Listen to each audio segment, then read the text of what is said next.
আপনারা দেখতে পাচ্ছেন প্রথমে মানকচু এটাকে মিক্সিতে বাটা হয়েছে। এরপর যাতে মুখ না চুলকায় এর রসটা একটু চিপে ফেলে দিতে হবে। কিরম করে ফেলতে হবে দেখে নিন। প্রথমে ছাঁকনিতে তুললাম কচুগুলো সব। হ্যাঁ, এই তোলার পরে এটাকে চামচের পেছন দিয়ে দিয়ে চাপ দেবেন। চাপ দিয়ে দিয়ে রসটাকে ফেলে দেবেন। তুমি পেছনে বাগান থেকে কচু তুলে এমনি তো? না, বাজার থেকে কিনে এনেছি।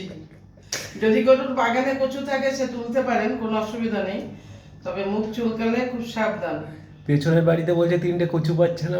আর কচু যখন কিনবেন সবসময় মুখের দিকের কচু কিনবেন।